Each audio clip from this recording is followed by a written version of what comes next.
মাজাহ 3127 নম্বর হাদিসের বর্ণনা। ক্বালু ফামা লানা ইয়া রাসূলুল্লাহ, সাহাবায়ে কিরাম আল্লাহর রাসূলকে প্রশ্ন করলেন, ইয়া রাসূলুল্লাহ, গো নবী, আমরা যেই পশু জবাই করি, যেই পশু কুরবানি করি, এই পশু জবাই করার ফজিলত কি? আমরা যে পশু জবাই করি, কুরবানি করি, ইয়া রাসূলুল্লাহ, এই পশু জবাই করার ফজিলত কি? রাসূলুল্লাহ সাল্লাল্লাহু আলাইহি ওয়াসাল্লাম জবাব দিলেন, বিকুল্লি শাহওয়াতিন হাসানাহ, তোমরা যেই পশুটা জবাই করো, এই পশুর প্রত্যেকটা পশমের বিনিময়ে আল্লাহ তোমাদের আমলনামার মধ্যে নেকি লিখে দেয়। একটি করে নেকি এই পশমের বিনিময়ে, এক একটা পশমের বিনিময়ে একটা করে নেকি আল্লাহ তাআলা তোমাদের আমলনামার মধ্যে লিখে দেয়। বাড়ির দিন আমরা যেই পশুটা জবাই করব, এই পশু জবাই করা এটার চাইতে উত্তম ইবাদত, শ্রেষ্ঠ আমল আল্লাহর কাছে আর কিছু হতে পারে না। সুবহানাল্লাহ। আপনি কুরবানির দিন ফরজ ইবাদত তো আছে, তো কুরবানির দিন কুরবানি করা, পশু জবাই করা, এটা শ্রেষ্ঠ আমল, শ্রেষ্ঠ ইবাদত আল্লাহর কাছে আর কোনো কিছু হতে পারে না। তিরমিজি শরীফের 1493 নম্বর হাদিস, ক্বালা রাসূলুল্লাহ সাল্লাল্লাহু আলাইহি ওয়াসাল্লাম, রাসূলুল্লাহ সাল্লাল্লাহু আলাইহি ওয়াসাল্লাম বলেন, কুরবানির দিন আদম সন্তান যে কুরবানি করে, কুরবানি করার চাইতে, এর চাইতে শ্রেষ্ঠ আমল, শ্রেষ্ঠ ইবাদত আর আল্লাহর কাছে হতে পারে না। আল্লাহর কাছে কুরবানির দিন পশু জবাই করা শ্রেষ্ঠ আমল, শ্রেষ্ঠ ইবাদত আর কিছু হতে পারে? তো আল্লাহ পাক আমাদের সহি নিয়তে কুরবানি দেওয়ার তৌফিক দান করেন। প্রিয় মুআজ্জিজ মুহতারাম, আমরা যে কুরবানি দিনে পশু জবাই করব, এর গুরুত্ব কেমন? একটি হাদিস যদি জানি তাহলে এর গুরুত্ব বুঝতে পারবো। তিরমিজি শরীফের 1057 নম্বর হাদিসের বর্ণনা। এই হাদিসের মধ্যে আছে, আকাম রাসূলুল্লাহ সাল্লাল্লাহু আলাইহি ওয়াসাল্লাম বিল মাদিনাতি 10 সিনিনা ইদাহিন। রাসূলুল্লাহ সাল্লাল্লাহু আলাইহি ওয়াসাল্লাম মদিনায় 10 বছর অবস্থান করেছেন। কয় বছর? রাসূলুল্লাহ সাল্লাল্লাহু আলাইহি ওয়াসাল্লাম 10 বছর মদিনায় অবস্থান করেছেন।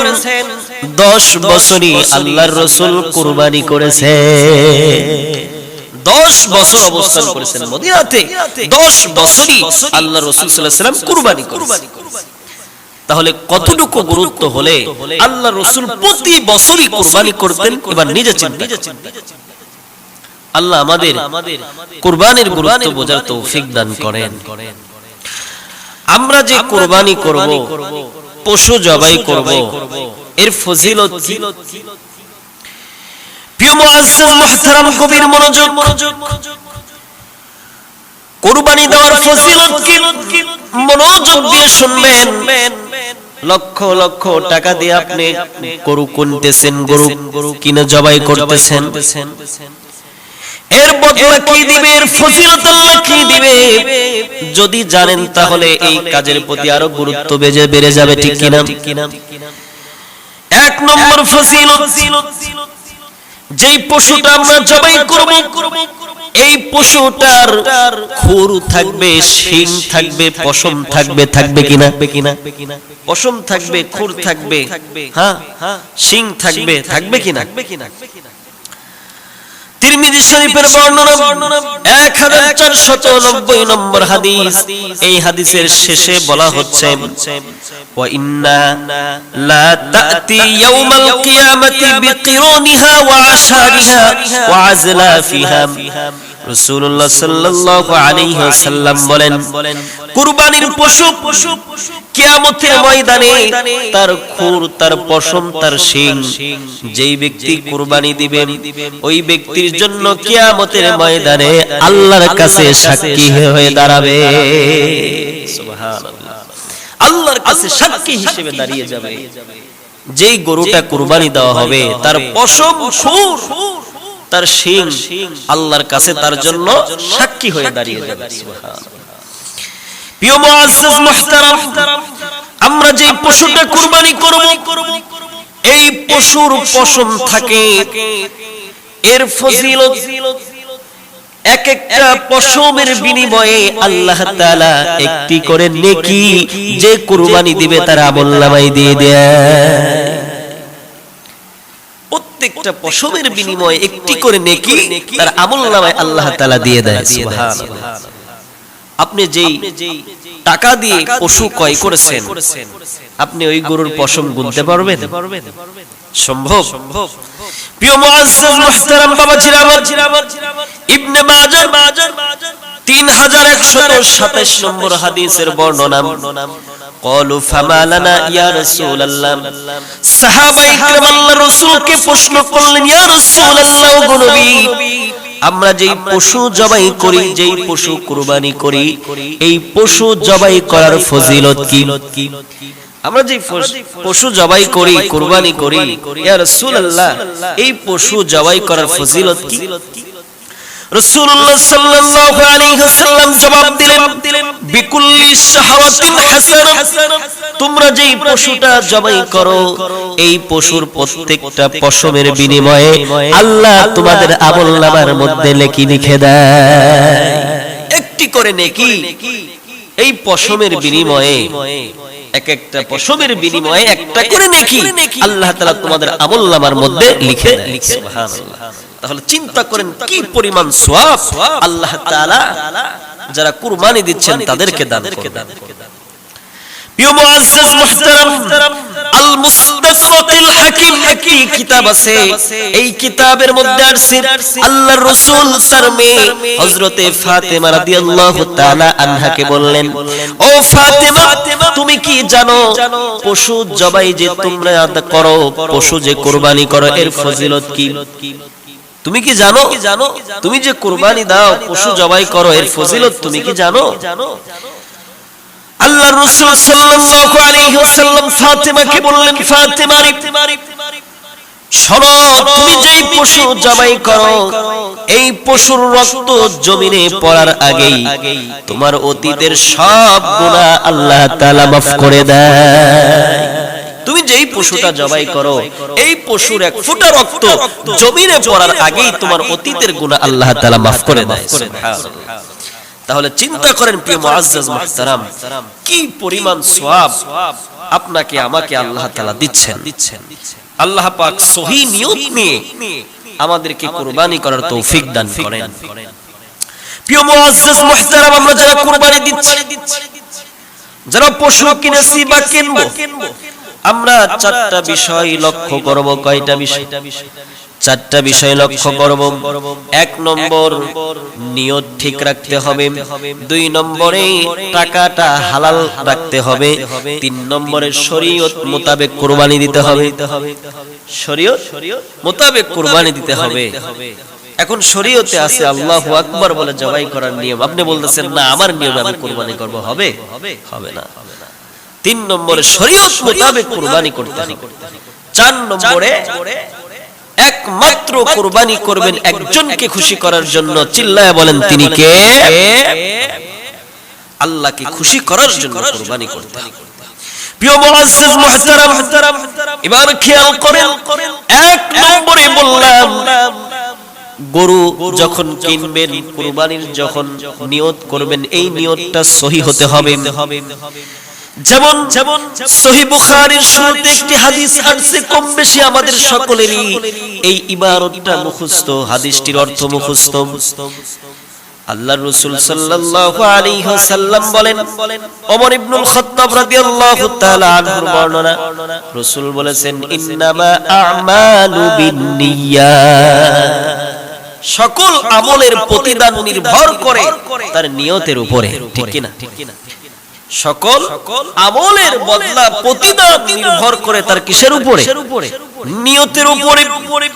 এর জন্য নিয়তটা সহিহ রাখতে হবে। বিশেষ করে বলি, যারা শরীকে কুরবানি দিবেন এদেরকে বিশেষ করে বলি বাবা, শরীক নির্বাচনের ক্ষেত্রে সব সময় সতর্ক অবলম্বন করতে হবে। কারণ একজনের নিয়ত যদি এবর ডেবর হয়ে যায়, একজনের নিয়ত যদি সমস্যা হয়ে যায়, তাহলে বাকি 6 জন 5 জনের কুরবানি কিন্তু শেষ। বাকি 6 4 জন 5 জনের কুরবানি কিন্তু শেষ হয়ে যাবে। প্রিয় মুআজ্জাজ মুহতারাম, তিরমিজি শরীফের মধ্যে 1502 নম্বর হাদিস। এই হাদিসের মধ্যে আন জাবির ইবনে আব্দুল্লাহ রাদিয়াল্লাহু তাআলা আনহু قال, জাবির ইবনে আব্দুল্লাহ রাদিয়াল্লাহু তাআলা আনহু তিনি বলেন, এই যে মানুষ কুরবানি আসলে হুজুরদেরকে প্রশ্ন করে যে হুজুর শরীকে কুরবানি দেওয়া কি জায়েজ আছে নাকি, করে কি করে না? হুজুরদেরকে প্রশ্ন করে যে শরীকে আসলে হুজুর কুরবানি দেওয়া কি জায়েজ আছে? দলিল নেন তিরমিজি শরীফের 1502 নম্বর হাদিসের মধ্যে জাবির ইবনে আব্দুল্লাহ রাদিয়াল্লাহু তাআলা আনহু তিনি বলেন, হুদাইবিয়ার যুদ্ধের দিন আমরা রাসূলের সাথে থেকে 7 জনের পক্ষ থেকে একটি উট আমরা কুরবানি করেছি। সুবহানাল্লাহ। রাসূলুল্লাহ সাল্লাল্লাহু আলাইহি সাল্লামের সাথে থেকে 7 জনের পক্ষ থেকে একটি উট, একটি গরু আমরা কুরবানি করেছি। এর জন্য প্রিয় মুআজ্জাজ মুহতারাম, আপনি 5 জনে দেন, 4 জনে দেন, 6 জনে দেন, 7 জনে দেন, অসুবিধা নাই। কিন্তু শরীক নির্বাচনের ক্ষেত্রে আপনার সতর্ক অবলম্বন করতে হবে। কারণ নাসাঈ শরীফের মধ্যে বর্ণনায় পাওয়া যায় 3140 নম্বর হাদিসের মধ্যে আছে, ক্বালা রাসূলুল্লাহ সাল্লাল্লাহু আলাইহি ওয়াসাল্লাম, ইন্নাল্লাহা লা ইয়াকবালু মিনাল আমালি ইল্লা মা কানা লাহু খালিসা। রাসূলুল্লাহ সাল্লাল্লাহু আলাইহি ওয়াসাল্লাম বলেন, ওই ব্যক্তির আমল কবুল করেন না যে আমলটা একমাত্র আল্লাহর জন্য না হয়। ওই আমলটা আল্লাহ তাআলা কবুল করেন না যে আমলটা আল্লাহর জন্য না হয়। এর জন্য শরীকে কুরবানি করবেন ভালো কথা, কিন্তু ওই আমলটা হতে হবে আল্লাহর জন্য। কার জন্য? আল্লাহর জন্য হতে হবে। কুরবানি দিচ্ছেন আল্লাহকে সন্তুষ্ট করার জন্য দিবেন, ঠিক কি না? সূরা হজের মধ্যে আল্লাহ পাক বলেছেন, সূরা হজের 37 নম্বর আয়াতে আল্লাহ জানায় দেয়, লাই আনালাল্লাহু লুহুমাহা ওয়ালা দিমাউহা। আল্লাহ পাক বলেন, আল্লাহর কাছে গোশত যায় না, আল্লাহর কাছে রক্ত যায় না, ওয়ালাকিন ইয়ানালুহু তাকওয়া মিনকুম।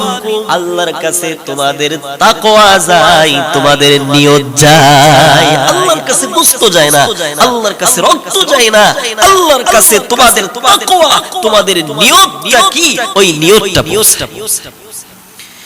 এর জন্য আপনি কুরবানি করবেন 6 জনে 7 জনে, অসুবিধা নাই, কিন্তু নিয়তটা থাকতে হবে, তাকওয়াটা থাকতে হবে একমাত্র আল্লাহকে খুশি করার জন্য। আল্লাহ সহি নিয়ত নিয়ে আমাদের কুরবানি করার তৌফিক দান করেন। তাহলে 1 নম্বরে নিয়ত রাখতে হবে সহি। 2 নম্বরে টাকাটা হতে হবে হালাল। রাসূলুল্লাহ সাল্লাল্লাহু আলাইহি ওয়াসাল্লাম বলেন, আমার উম্মতের উপরে এমন একটা সময় আসবে, আমার উম্মতরা পরোয়া করবে না সে হালাল ইনকাম করছে নাকি হারাম ইনকাম করছে। আমার উম্মতের মধ্যে এমন একটা সময় আসবে, আমার উম্মত পরোয়া করবে না, চিন্তা করবে না যে আমি টাকাটা আসলে হালাল উপার্জন করলাম নাকি হারাম উপার্জন করলাম। এর জন্য যারা কুরবানির নিয়ত করেছেন, কুরবানি যারা দিবেন, টাকাটা হালাল হওয়া লাগবে। হালাল না হলে আপনার কুরবানি হবে না। 3 নম্বরে শরীয়ত মোতাবেক কুরবানি দিতে হবে। যেমন শরীয়তে কুরবানি দেওয়া হয়, আল্লাহু আকবার, আল্লাহর নামে কুরবানি দেওয়া হয়। কিন্তু আজকে ম্যাক্সিমাম মানুষ আমরা কুরবানির সময় একটা ভুল করি, লম্বা একটা লিস্ট নিয়ে এসে হুজুরের হাতে ধরায়া দেই যে এর নামে কুরবানি দেন। আদৌ এই কাজটা করবেন না। আপনি বলতে পারেন অমুক অমুকের পক্ষ থেকে আল্লাহর নামে কুরবানি করে। কুরবানি হবে একজনের জন্য, তিনি কে? আল্লাহ। আল্লাহর জন্য কুরবানি হবে, কারণ নামে কুরবানি হবে যেমন আল্লাহ পাক কোরআনুল কারীমের সূরা আন-নামের 121 নম্বর আয়াতে জানা দিচ্ছেন ওয়ালা তাকুলু মিম্মা লাম ইযকার ইসমুল্লাহি আলাইহি, যেই পশু জবাই করার সময় আল্লাহর নাম নেওয়া না হয়, যেই পশুটা জবাই করার সময় আল্লাহর নাম নেওয়া না হয়, ওই পশুর গোশত তোমরা খাবে না। আল্লাহর নাম ব্যতীত কোনো পশু যদি জবাই করা হয়, ওই পশুর গোশত তোমরা খাবে না। এরপরে সূরা আন-নামের 118 নম্বর আয়াতে আল্লাহ জানা দিচ্ছেন ফাকুলু মিম্মা যুকিরা ইসমুল্লাহি আলাইহি, ওই পশুর গোশত তোমরা খাও যেই পশু জবাই করা হয় আল্লাহর নাম নিয়ে। এর জন্য পশু যখন জবাই করবেন তখন নাম নিবেন কার? আল্লাহর নাম নিতে হবে। আল্লাহ শরীয়ত মোতাবেকে আমাদের জবাই করার তৌফিক দান করেন। প্রিয় মুআজ্জাজ মুহতারাম, লাস্ট কথা, একমাত্র কুরবানি করতে হবে আল্লাহকে সন্তুষ্ট করার জন্য। বলেন তো, রোজা রাখি, নামাজ পড়ি, অন্য অন্য ইবাদত করি একমাত্র কার জন্য? জোরে বলেন, কার জন্য? আল্লাহকে সন্তুষ্ট করার জন্যই করি, ঠিক কিনা? একটি লম্বা হাদিস আপনাদেরকে শোনাবো, গভীর মনোযোগ দিবেন। তিরমিজি শরীফের 2382 নম্বর হাদিস। হাদিসটি মনোযোগ সহকারে শুনবেন। এই হাদিসের মধ্যে আছে নবীজির সাহাবী আবু হুরায়রা রাদিয়াল্লাহু তাআলা আনহুর বর্ণনা। একজন বিখ্যাত তাবেঈ, যার নাম হলো সুফাই আল আসবাহি। সুফাই আল আসবাহি তিনি মদিনায় আসলেন। আসার পরে তিনি দেখতে পাইলেন হযরতে আবু হুরায়রা রাদিয়াল্লাহু তাআলা আনহু অন্য মানুষদেরকে তিনি হাদিস শিক্ষা দিচ্ছেন। সুবহানাল্লাহ, হাদিস শিক্ষা দিচ্ছেন আবু হুরায়রা। তো তিনি কি করলেন? ফালাম্মা সাকাতা ওখালা, হযরতে আবু হুরায়রা যখন হাদিস শিক্ষা দেওয়া থেকে চুপ হয়ে গেলেন, নির্জন অবলম্বন করলেন, চুপ হয়ে গেলেন, সেই সময় এই তাবেঈ তার কাছে গিয়ে বসলেন, তাকে জিজ্ঞাসা করলেন, ও আবু হুরায়রা, এমন একটা হাদিস তুমি আমাকে শিক্ষা দাও, এমন একটা হাদিস তুমি আমাকে বলো যেই হাদিসটি রাসূলের কাছ থেকে তুমি শুনেছো, জেনেছো, বুঝেছো। এমন একটি হাদিস তুমি আমাকে বলো যেই হাদিসটি তুমি রাসূলের কাছ থেকে শুনেছো, জেনেছো, বুঝেছো।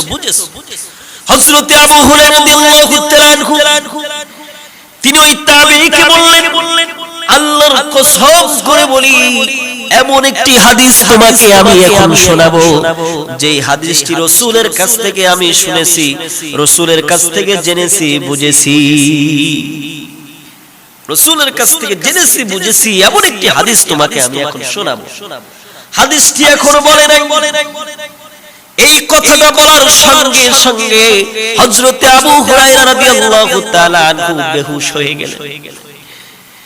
যখন আবু হুরায়রার হুশ ফিরে আসলো, তখন ওই ব্যক্তি আবার বললেন, ও আবু হুরায়রা, এমন একটা হাদিস তুমি আমাকে বলো যেই হাদিসটি তুমি রাসূলের কাছ থেকে শুনেছো, জেনেছো, বুঝেছো। আবু হুরায়রা রাদিয়াল্লাহু তাআলা আনহু বলেন, এমন একটি হাদিস তোমাকে আমি শিক্ষা দেব, তোমাকে আমি বলবো যেই হাদিসটি রাসূলুল্লাহ সাল্লাল্লাহু আলাইহি সাল্লাম এই ঘরের মধ্য থেকে আমাকে বলেছেন, আমি রাসূলের জবান থেকে শুনেছি। এখনো হাদিসটি বলেন নাই। এতটুকু বলার পরে আবার আবু হুরায়রা বেহুশ। আবার যখন হুশ ফিরে আসলো, আবার তাকে বলা হলো, এমন একটি হাদিস তুমি আমাকে বলো যেই হাদিসটি তুমি রাসূলের কাছ থেকে শুনেছো, জেনেছো, বুঝেছো। আবু হুরায়রা কয়, তোমাকে এমন একটা হাদিস আমি শোনাবো যেই হাদিসটি রাসূলুল্লাহ সাল্লাল্লাহু আলাইহি সাল্লাম এই জায়গায় বসে আমাকে শুনাইছেন। আল্লাহু আকবার। রাসূলুল্লাহ সাল্লাল্লাহু আলাইহি সাল্লাম এই জায়গায় বসে আমারে শুনাইছেন, এমন একটা হাদিস তোমাকে আমি। হযরতে আবু হুরায়রা এখনো হাদিস বলেন নাই, কিন্তু আবার বেহুশ হয়ে গেছে। আবার যখন তার হুশ আসছে, তাকে তাকে যখন বলা হলো এমন একটি হাদিস আমাকে শোনান, যখন তিনি আবার বেহুশ হইতে যাইতেছিলেন, ওই তাবেঈ বলেন আমি তাকে আমার শরীরের সাথে আমি তাকে জড়ায়া নিলাম, আমি তাকে আমার শরীরের সাথে জড়ায়া নিলাম যাতে সে বেহুশ হয়ে না পড়ে যায়। এবার তার যখন হুঁশ আসলো, কবিল লম্বা একটা সময় তারে আমি আমার বুকের সাথে জড়ায় রাখলাম। এরপরে আমি তাকে বললাম, আপনি এমন হয়ে যান কেন? আপনি হাদিসটি দয়া করে আমাকে শোনান। হযরত আবু হুরায়রা রাদিয়াল্লাহু তাআলা আনহু এবার হাদিসটি শোনাচ্ছেন। প্রিয় মুরব্বী বাবাজিরা আমার, যুবক ভাইরা আমার, মনোযোগ দেন। দেখেন কি এমন একটা হাদিস, যে হাদিসটি বলার আগেই আবু হুরায়রা অনেক কয়েকবার বেহুশ হয়ে গেছে। হযরত আবু হুরায়রা রাদিয়াল্লাহু তাআলা আনহু বলেন, আউয়ালু মান ইয়াদউ রাজুলু জামাআল কুরআন। ও তাবেঈ, শোনো শোনো, কাল কিয়ামতের ময়দানে আল্লাহ যখন বিচারের কাঠগড়া দাঁড় করাবেন, সর্বপ্রথম একজন আলেমকে ডাক দিবেন। আলেমকে ডাক দেওয়ার পরে আলেমকে বলবেন, ও আলেম, আমি কি তোমাকে আমার হাবিবকে যে শিক্ষা দিয়েছিলাম, আমার হাবিবকে কোরআনের জ্ঞান শিক্ষা দিয়েছি, আমার হাবিবকে হাদিসের বিদ্যা শিক্ষা দিয়েছি, ও আলেম, তোমার মধ্যে কি ওই শিক্ষা আমি ঢোকাই নাই? সে বলবে, হ্যাঁ ঢোকাইছে। তো কি করেছো? সে বলবে, আমি মানুষের কাছে প্রচার করেছি, মানুষের কাছে গিয়ে গিয়ে আমি ইলম পৌঁছে দিয়েছি। বলবে, হ্যাঁ ভালো করেছো। আর কি করেছো? বলবে, আমি নিজে আমল করেছি। এরপরে কি করেছো? বলবে, আমি মানুষকে ধারে ধারে গিয়ে এই বিদ্যাগুলো তাদেরকে বুঝাইছি, তাদেরকে শিখাইছি। বলবে, কেন করেছো? তখন ওই আলেম বলবে, আল্লাহ একমাত্র আপনার সন্তুষ্ট লাভের জন্যই করেছি। এই কথা বলার সঙ্গে সঙ্গে আল্লাহ বলবেন, কাযাব, তুমি এইবার মিথ্যা কথা বললা, তুমি এইবার মিথ্যা কথা বললা। শুধু আল্লাহই বলবে না, আল্লাহর ফেরেশতারা বলবে, ওয়াতাকুলু লাহুল মালাইকাতু কাযাবতা। আল্লাহর ফেরেশতারাও বলবে, তুমি একজন মিথ্যাবাদী, তুমি মিথ্যা কথা বলছো, তুমি বিদ্যা অর্জন করছো, ঠিক আছে, মানুষের কাছে গিয়ে ইলম পৌঁছে দিছো, ঠিক আছে, নিজেও আমল করছো, ঠিক আছে, কিন্তু তুমি যে বললা আল্লাহর সন্তুষ্ট লাভের জন্য করেছি, না, কাযাব, তুমি মিথ্যা বল। তুমি কি বললা? মিথ্যা বল। এইবার আল্লাহ পাক তাকে কি করবেন? আল্লাহ পাক তার পাটা উপরের দিকে দিয়ে, তার মাথাটা নিচের দিকে দিয়ে তারে ছেঁচড়ায় ছেঁচড়ায় জাহান্নামের মধ্যে নিক্ষেপ করবে।